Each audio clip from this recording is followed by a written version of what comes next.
Welcome to preparation আড্ডা। তোমাদের প্রত্যেককে আমাদের চ্যানেলে স্বাগত জানাই। আজকে আমরা স্ট্যাটিক জিকের পার্ট আলোচনা করব, যেটা আমরা গত ভিডিওতে দেখেছিলাম। 15টা কোশ্চেন আলোচনা করেছি, যেটা কলকাতা হাইকোর্টের এলডিএম মেন্স এক্সামের জন্য ভীষণ গুরুত্বপূর্ণ। এছাড়া মিসলেনিয়াস মেন্সের জন্যও কিন্তু ভীষণ গুরুত্বপূর্ণ, তাই তোমরা প্রত্যেকে ভিডিওটা দেখো।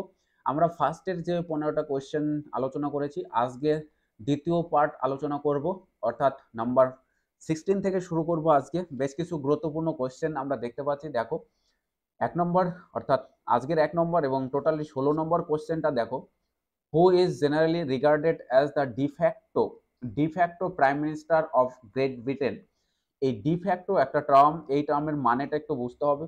যে প্রাইম মিনিস্টারের পোস্ট যখন গ্রেট ব্রিটেনে তৈরি হয়নি, তখন কোনো একজন ব্যক্তিকে তাকে ক্ষমতায় বসানো হয়েছিল এবং তিনি like as a prime minister কাজকর্মগুলো করেছেন এবং সেভাবেই অ্যাডমিনিস্ট্রেশনকে সামলেছেন।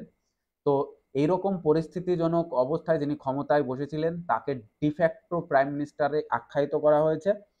তো first de facto prime minister of Great Britain কে ছিলেন? Robert Walpole is generally regarded as the de facto prime minister of Great Britain. Next দেখো 17 number, which was the first country to win football world cup. প্রথম football world cup জিতেছিল কোন দেশ? Uruguay জিতেছিল। Uruguay was the first country to win football world cup. FIFA organized the world football championship for the first time in 1930 in Montevideo. এই মন্টেভিডিওটা কি? এটা হচ্ছে রাজধানী কোথাকার? উরুগুয়ের রাজধানী মন্টেভিডিও, সেখানেই কিন্তু অনুষ্ঠিত হয়েছিল। এবং এখানটাতে কোনো দলকে কিন্তু কোয়ালিফাই করে যেতে হয়নি। এই যে প্রথমবার ওয়ার্ল্ড কাপ হয়েছিল, কোনো টিমকেই কোয়ালিফাই করে যেতে হয়নি। যারা নিমন্ত্রিত ছিল, আমন্ত্রিত ছিল, তারা প্রত্যেকেই অংশগ্রহণ করতে পেরেছিল এই প্রথমবারে। নেক্সট কোয়েশ্চেন দেখো, which was the first country to prepare a constitution প্রথম প্রিপেয়ার করেছিল যে দেশ, সেটা হচ্ছে USA. USA was the first country to prepare a constitution. The US constitution drafted in 1787 and ratified in 1788 is the oldest written national constitution still in effect.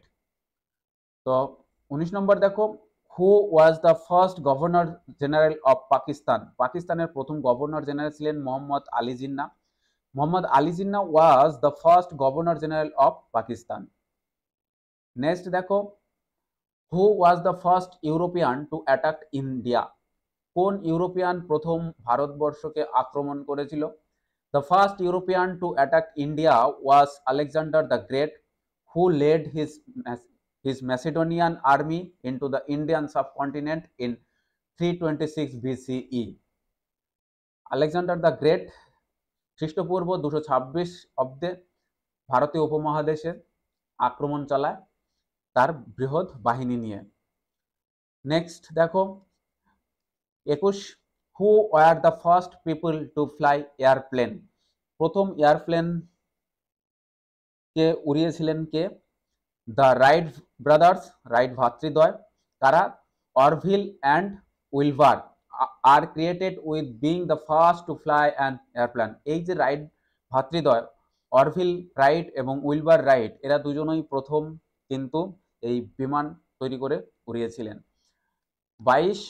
22, which Portuguese explorer is often credited as being the first person to have circumnavigated the globe।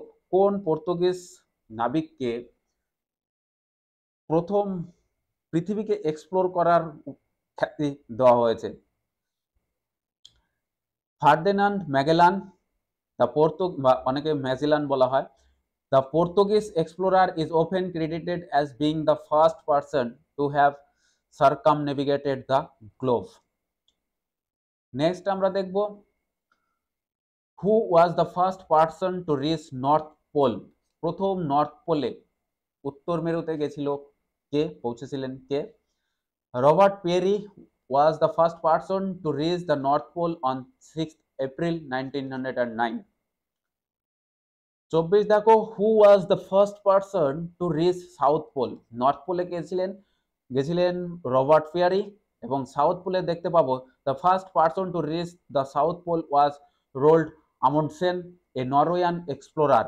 He arrived at the south pole on December 14, 1911, leading the Amundsen expedition. খুব গুরুত্বপূর্ণ এই দুটো question.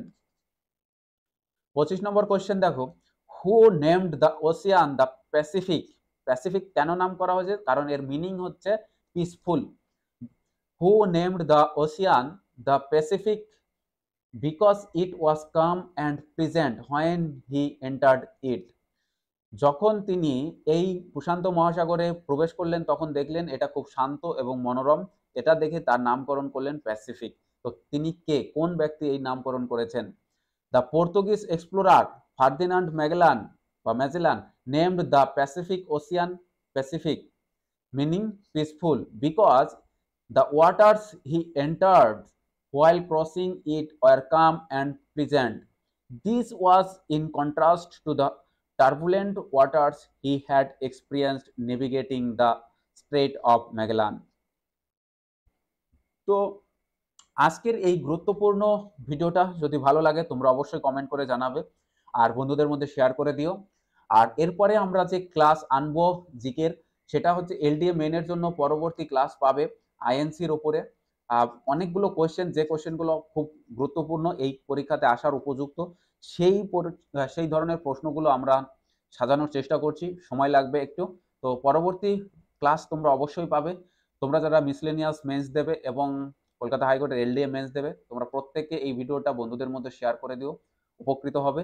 আর তোমাদের মধ্য থেকে কেউ যদি আমাদের এলডিএ মেইনের সাকসেস ব্যাচে অ্যাডমিশন নিতে চাও তাহলে ডেসক্রিপশন বক্সে দেখো টেলিগ্রামের লিঙ্ক রয়েছে, তার মাধ্যমে আমাদের সাথে যোগাযোগ করতে পারো। Thank you for watching. দেখা হবে পরের ভিডিওতে। ততক্ষণ তোমরা পড়তে থাকো, লড়তে থাকো, স্বপ্ন পূরণের জন্য নিজেকে গড়তে থাকো।